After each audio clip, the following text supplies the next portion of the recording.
Hey, you want to be a national champion this year? There's data to suggest that we've already got an idea of who can win it and who cannot. And oh, by the way, Andy Patton, there's one Big 12 team on the outside looking in that might shock you. You are Locked On College Basketball, part of the Locked On Podcast Network. Your team every day. Hey there, what's up? Welcome into the Locked On College Basketball Podcast, the only daily national college hoop show out there.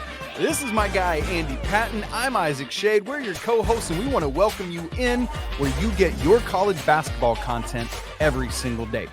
A special welcome to you everydayers. We're so glad you're here with us. Want to also invite all of you, everydayer or not, to come join us in the Locked On College Basketball Discord community. Man, it's a free community. The link is in the show notes. We're hanging out talking college basketball all week long. We'd love to have you in there this weekend with us, where we'll be talking about all the great action.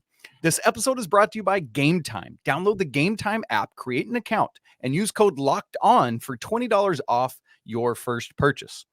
All right, coming up on the show today, we're at that point in the season where multiple conferences, we're seeing separation. We've got at least 4 conferences with first place implication games on the line. Going to be a lot of fun. We're going to get you our weekend primer where there's just a whole slew of games. But Andy, first, this is super interesting. So historically, every national champion in the KenPom era, which by the way, KenPom started in the 1998-99 season, every one of these national champions has met certain criteria in terms of final defensive efficiency or offensive efficiency. And Andy, I indicate final, and I just put that in bold lights because obviously we are nowhere near final right now. We're just looking at snapshots in time. And obviously teams could move up or down in these efficiencies.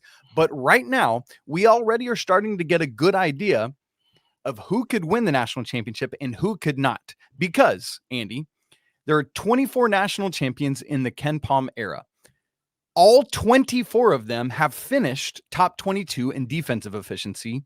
21 of the 24 have finished in the top 10 of KenPom offensive efficiency, the 3 outliers being 17th, 19th, and 39th. Andy, just for quick reference, those 3 teams, if anyone's wondering, that were a little smaller. Syracuse was 17th in 03, and 2 of the UConn teams, you probably guessed that. Yep. The 11 team finished 19th, and the 14 team finished 39th. So, Andy, we're going to take a tiered approach look today at some teams that are in great shape in both offensive and defensive efficiency, some teams that are in that outlier category offensively, some teams that have work to do on offense or defense, and one very shocking team that fits none of this criteria right now, but obviously still has plenty of time to rise up into it. So, Andy, I want to give you the first tier. These 3 teams that I'm going to give you are in great shape in both offensive and defensive efficiency in terms of falling within these KenPom thresholds. So here we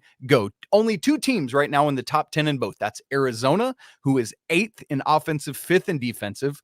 Auburn, who is 10th and 6th, and then Purdue, who is number 1 right now as we record in offensive efficiency and 13th in defensive efficiency. So again, folks, remember, top 10 in offense is what we're looking for. Top 22 in defense is what we're looking for. Andy, of those 3 teams, who stands out to you as the most capable and most likely to be the last team standing in Arizona? Phoenix. Purdue. It's Purdue for me, and I know people will reference what happened to them last year. They lost to a 16 seed. Interestingly, Arizona, one of the other teams on here, also lost to a 15 seed last year. So certainly 2 teams kind of hoping to exercise some of those demons from last year's NCAA tournament. But Purdue, I know they have a couple of bad losses in the Big Ten, but they are when they are playing their best, they are really, really difficult to stop. Zach Edey's such an incredibly impactful player on both ends of the ball, but those sophomore guards taking that leap as we expected them to do has really been a huge benefit for the Boilermakers. I'm not surprised to see Arizona on this list either. I don't think they maybe get enough attention for their defense. Certainly some of their bad games have been quite poor defensively. I think they gave up 100 to Stanford. That's the kind of thing that you do. You play that like that on defense in the NCAA tournament, you're going to be going home pretty early. But those 2 teams definitely stand out to me as legitimate title contenders. Auburn, I think we still need to see improve it. We talked about this on Wednesday's episode on Thursday's episode of Locked On College Basketball. And I think that they're there in the sense that, I mean, I don't think these numbers are wrong necessarily, but I still want to see what they can do against some better opponents. And again, not their fault USC has stumbled, not their fault Indiana has stumbled, but that's still a team that I think that they have the talent on the roster. They have the coaching staff to potentially put them in a conversation as a Final Four national championship contender, but they have a little bit more work to do to prove it than I think these other two programs do. Yeah, that's absolutely right. They've got upcoming games with both Mississippi schools and the SEC, but the big one coming up in about a week, or about a week and a half, is hosting Alabama at home, that return game. Yeah. Andy, I'm right with you. I think Purdue, like if I tiered these three teams within tier one, I'd go Purdue, Arizona, Auburn in terms of most likely. Let's keep this train moving. By the way, folks, we'd love to hear your thoughts on all these tiers and where you think teams are at. But Andy, tier two, these are what we're calling the just missed it's or the outliers, because the defense is within the threshold, but the offense is just outside that top 10. So it's Houston, 15-1, Tennessee 19-2, North Carolina 16th in offense, 4 in defense, and BYU 12th in offense, 22nd in defense. So it's interesting. All four of these teams just missed that the top 10 offense, but they all fall in that outlier category that we looked at. Of those four teams, Andy, who do you think is the most likely that could maybe move up into tier one or could really, really win a national championship?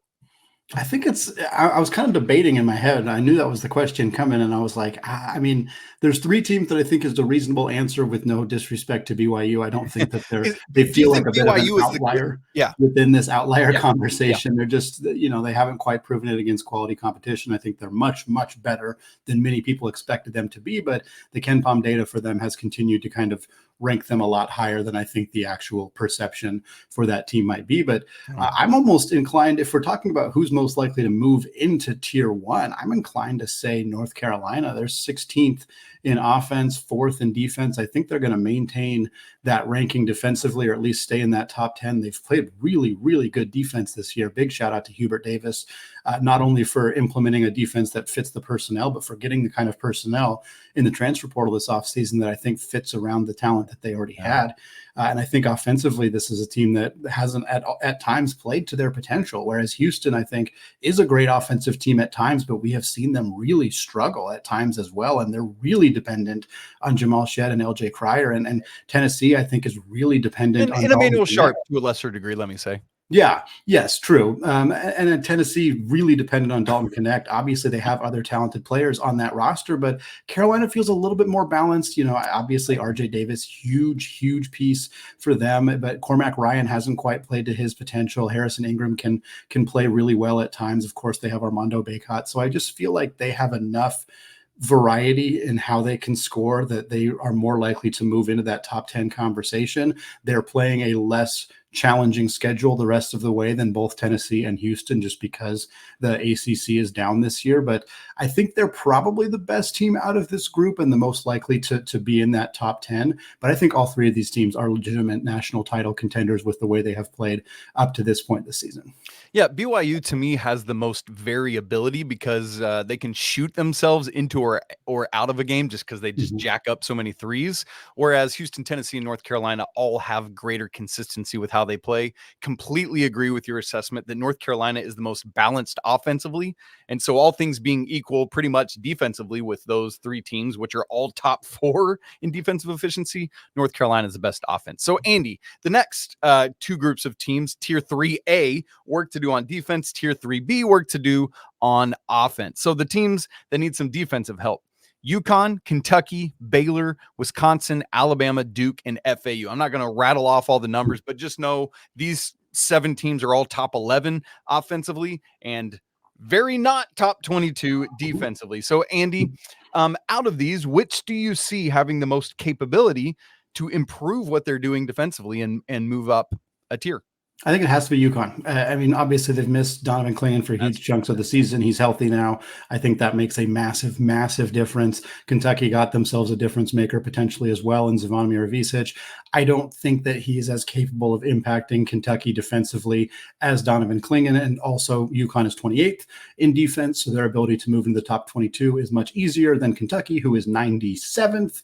As we record this right now, they're not a good defensive team, and they might be able to get to work themselves much, much, much closer. And if they're in the top 30 or top 40 by the time the tournament rolls around and they just clamp up, they could move into that conversation and have a big run. But to me, it's UConn, and it's really not that close. Duke and Kentucky are the next two best teams, I think, in this group. Baylor's right around there as well. But UConn's the only one that I think could actually get into this tier and is the one that's most likely to be the national champion. Yeah, I mean, I talked about on Wednesday's show, just even in points allowed and points scored, Kentucky's number one in the or were before that game the other day at South Carolina in points scored, and number like 312 in points allowed. So Andy, it's just, even if they grew by 50 in defensive efficiency, they're still way outside it. I agree with your assessment. Let's flip it really quick. Go to the offense. These are teams that are ranking within the threshold of the top 22 defensively, but are not offensively, with one that is way, way outside it. Andy, these teams are Iowa State, Virginia, Creighton, Marquette. Both of those are interesting. Michigan State, and the reigning national runner-up, San Diego State Aztecs. Yeah, Creighton and Marquette are almost identical, which is fascinating to me. As we record right now, Creighton's 33rd and 14th, whereas Marquette is 35th and 15th. Both teams that I think we thought were better offensively than defensively, just in terms of roster construction. That Creighton team, obviously, tons of shooters, tons of talent. Marquette, Shaka Smart, they've always been pretty offensively focused, but both those teams have been playing much better as of late. I think they can both move up into that top 20, maybe top 10 offensively, at least top 20 for sure. But the rest of this group doesn't inspire a ton of confidence in me in terms of national championship contention. Like, I don't know that I would pick any of these teams realistically. Creighton and Marquette are probably the two best 100%. Out of this group, but I don't think this is not a group of teams that I really think is Final Four national championship worthy at this point in the season. Yeah, I mean, honestly, I would probably at this point, it would be between Iowa State and Michigan State for third on this list for me. Andy, we got to go to the shocker of this whole thing, because that's what's wild to me. There is a Big 12 national champion potentially caliber team that a lot of people would think that doesn't make the cut on either offense or defense. Now, to be fair, they are not way out of this thing. This team is 29th in offensive efficiency and 24th in defensive efficiency. I hope folks are guessing right now in their head. It's a rock shock. It's a rock shock because it's the Kansas Jayhawks. So Andy, can Kansas move up in offensive and defensive efficiency? I mean, they're still top 30 in both. Yeah, I was going to say, like, they're still in a good spot. KenPom has not really valued the Jayhawks very much this year. They always seem to be kind of surprisingly lower than many people would have them. I believe in this team. We've talked a lot about the shooting guard woes for Kansas. They seem to have alleviated that issue with the development of Johnny Furphy.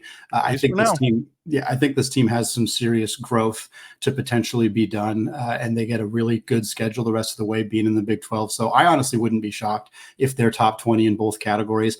Can they climb from 29 all the way to top 10 on offense? That's the question. And honestly, it's not easy, but they have the talent on the roster to, I think, do it. So while this team is out of both right now, they're definitely still a team that I think can be in that national championship conversation. Well, and what's interesting is their offensive efficiency is within that outlier of that lowest UConn team. Their defense is only 2 spots behind the defensive thing. So clearly it's not going to take much for them to move up. They can get there. Well, Isaac, first place is on the line in a handful of key college basketball conferences this week and this weekend. We're going to discuss those matchups coming up. But first,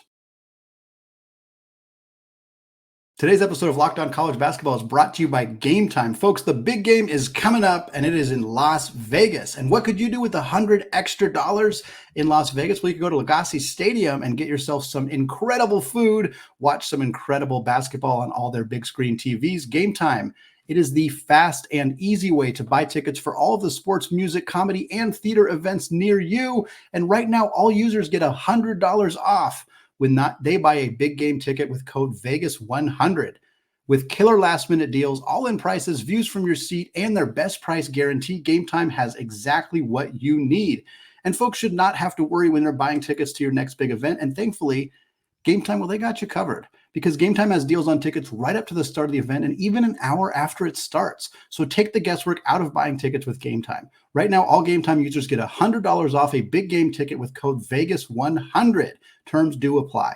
Just download the Game Time app, use code Vegas100 for $100 off a big game ticket. Or if you're not planning to go to the game, use code Locked On for $20 off your first purchase. Download Game Time today. Last minute tickets, lowest prices, guaranteed.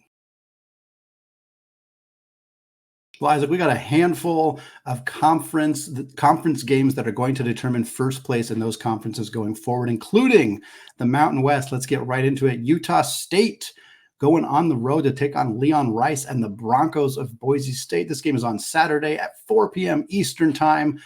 Mountain West games are frequently difficult to find on TV. This one's going to be on the Mountain West Network. For those of you who have it, you can find it there. Boise State favored by 1. And this has been kind of something that I thought was going to happen in the Mountain West. Is when we kind of got into conference play, there was San Diego State, there was Utah State, Colorado State, New Mexico, Nevada were kind of the teams getting the majority of the attention. But it never felt to me like Boise State was truly 6th in the conference. Like they're a really good team. They've always played really well coming into conference play. I think I don't have the number right in front of me, but Leon Rice has lost like 3 games in January in the last 4 years, like some obscenely ridiculous stat in the month of January. And guess what? Here they are in contention to potentially be in first place at the end of the month of January. This team is really good. Utah State has been playing some great basketball all year long. I'm not sure if either of these teams are actually even going to be the team that finishes in first place in the Mountain West at the end of the year. It's really bunched up at the top with San Diego State and Colorado State, of course, still in that conversation. Nevada picked up a big win on Wednesday evening against who did Nevada? Colorado State. Beat Colorado State in that one. So a lot of cannibalism going on in the Mountain West. This is another opportunity for Leon Rice and the Broncos to potentially pick off the Aggies here and maintain sole possession of first place and put themselves much more seriously in the conversation as an at-large team. Yeah, man, Utah State has been playing great, Andy. Huh? Yeah. Yeah. There you go. Nice. In fact, at KenPom, Great Osborne is just behind Jaden Ledee for Mountain West Player of the Year. That's great stuff. You love to see it. And as you said, man, it's just tough to know how this conference is going to shake out at the end of the season. Right now, as we record, San Diego State is just a half game behind them. New Mexico is just a half game behind them. But then it drops off after that. So at least right now, we're looking at Utah State, Boise State, San Diego State, or New Mexico as a potential number 1 team. Honestly, Andy, I wouldn't be surprised if Utah State is the team that's able to hold on to it. Mm-hmm. Now, we do get a rematch of this one. You know, this game's obviously in Idaho, and then they're back in Utah on February 10th. So just a couple Saturdays away. Going to be really interesting. What about the Pac-12? Let's stay out on the West Coast. The Arizona schools are all the way up in Oregon this weekend. And to be candid, behind the scenes, we're recording this before we know the results of Thursday night's games when Arizona is at Oregon State and Arizona State's at Oregon. So we expect, though, that probably Arizona and Oregon should both win on Thursday nights. Mm-hmm. And then that means that Saturday we'll get number 9 Arizona at Oregon, 5:30 Eastern on Fox. Right now the line is at KenPom is Arizona -7, Andy, and we've got Pac-12 first placeness on the line.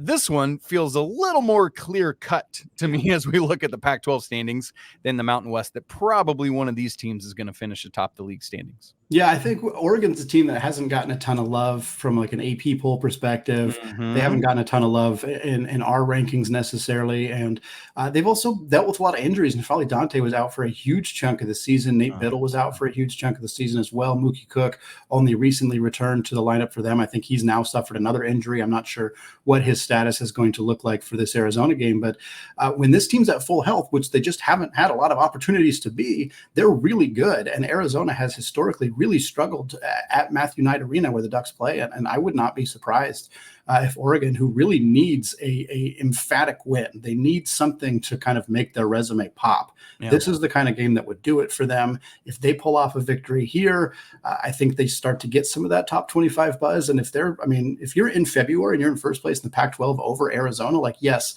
the rest of the conference has been weak, and Colorado and Utah haven't really stepped up the way people expected them to do. Certainly USC and UCLA are just way outside of the conversation right now. But Oregon deserves some love. And this is an opportunity for them to really kind of cement themselves as hey, we're not just a fringe, maybe we make the NCAA tournament team. Like, we're a real power, and we're a team that can win this conference and win the automatic qualifier and potentially get themselves a seed that's, a single digits.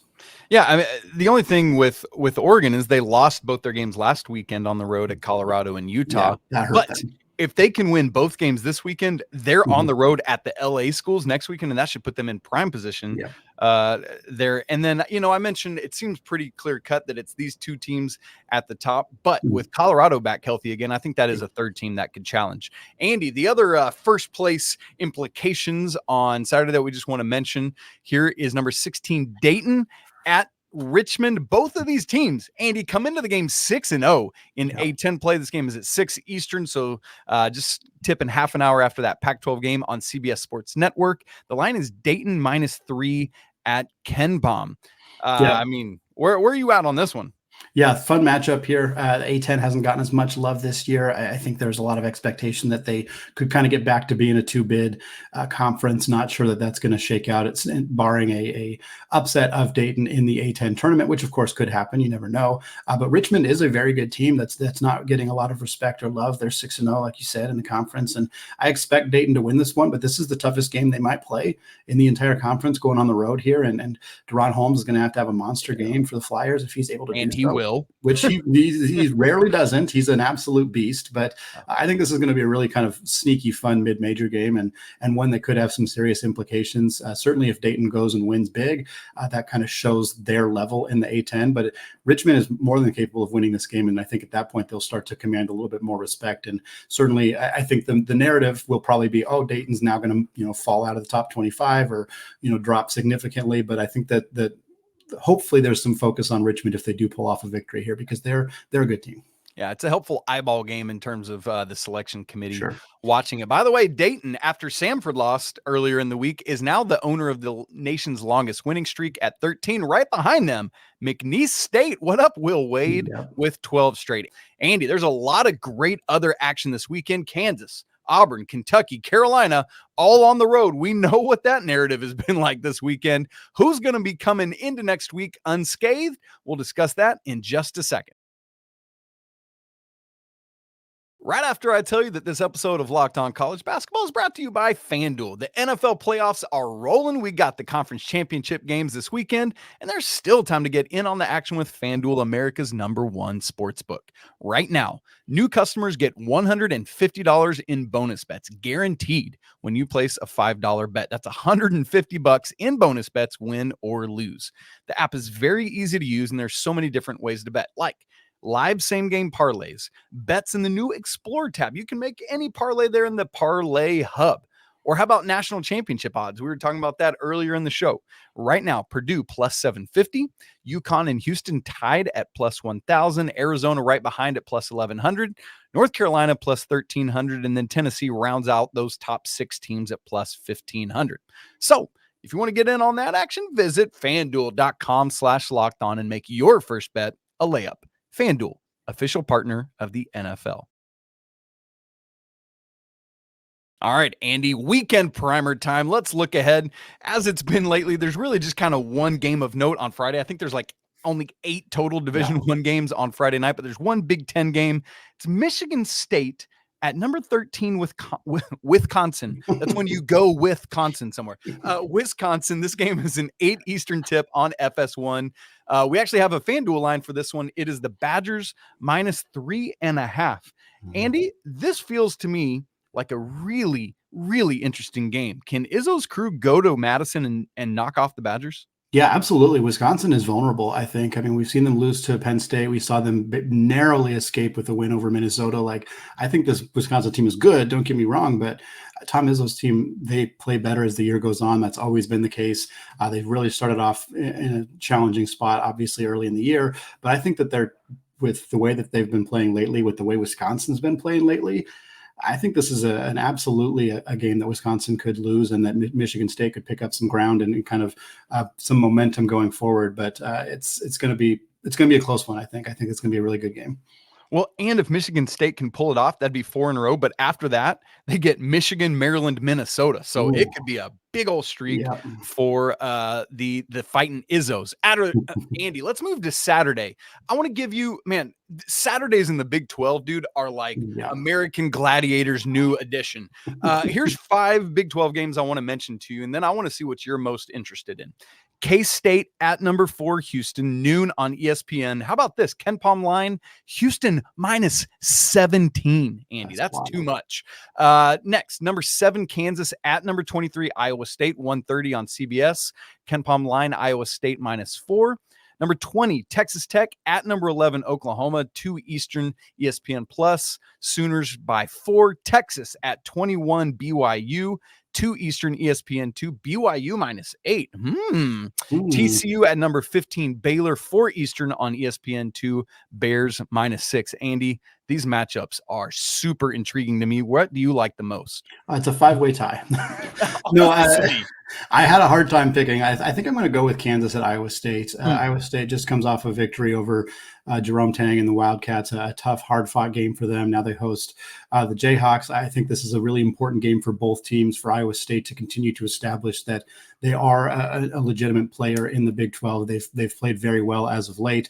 I think they need to continue that streak. For Kansas, obviously, they've struggled on the road against teams significantly worse than Iowa State in the Big 12, and they have to prove that they can win away from Fog Allen Fieldhouse. And I think this is a huge game for both teams, a really important one, regardless of the result. A lot of these games, I think, have a pretty strong impact. Texas at BYU stands out as well as this is a big game for both teams. But I think if I'm picking one, I'm going with Kansas at Iowa State. Well, and what's so interesting about that to me is those two teams are tied at 4-2 with 2 other Big 12 teams. So there's a lot of similarity there. I'm going to go Texas Tech at Oklahoma. Texas Tech still sitting atop the conference by a half game over those teams. And Oklahoma still kind of trying to prove themselves after that hot undefeated start to the season. And they're sitting at 3-3. A win over Texas Tech would go a long way and muddy up the top of the conference, which we love so much. Andy, let's flip to the SEC. 3 games, same thing. I want you to choose what stands out to you. Number 8, Auburn, coming off their first conference loss, travels down to Starkville to play travels over, I guess I should say, to Starkville to play Mississippi State. 3:30 Eastern on SEC Network, Auburn minus 4. Kentucky trying to get back up after losing at Ole Miss earlier in the week. They travel to Arkansas, 6 Eastern on ESPN. Yeah, South Carolina, not Ole Miss. But gotcha. Oh my gosh. Yes, you're right. I had the Mississippi on the brain there. Thank you. Ole Miss. Good. Oh my gosh. South Carolina, 6 Eastern, ESPN, Kentucky minus 7. And then Ole Miss at Texas A&M, you sure? 8:30 Eastern on SEC Network. I'm pretty sure those are the 2, right? No, I'm definitely sure. A&M minus 6. Andy, really intriguing. Obviously, there's other SEC games, but these 3 stick out. Which of those 3 are you looking at? Yeah, it's got to be Auburn at Mississippi State. I know Mississippi State's only 2-4 in conference play. They're kind of outside of that. The conference is really bunched up. I was looking at it earlier. I think there's a 2-game separation between first place and 10th place in the SEC right now, but Mississippi State is in 11th because they are behind all those other teams. But they're a really good team. I think they maybe feel like Auburn's a bit susceptible, a little bit vulnerable right now. For Auburn in particular, if they go out and do what they've done to most of the teams they've played in the SEC and go on the road and get a 15, 20-point victory over Mississippi State, I think that'll certainly kind of quell some of the concern that many people have started to feel about this team with the lack of quad 1 games. So I think this is a big game for both teams. For Mississippi State, you drop to 2-5 in the conference play, like it's just you're kind of feeling like you have a really long hill to climb after that. Yeah, that's no bueno. While Ole Miss at A&M has some interesting bubble implications for me, we're not ready to do that. February 1st, Andy, we're diving into it. The one that really is interesting to me is Kentucky traveling to Fayetteville, because we know that Bud Walton Arena has had some magic this year. They knocked off Duke, and they've been like essentially terrible since.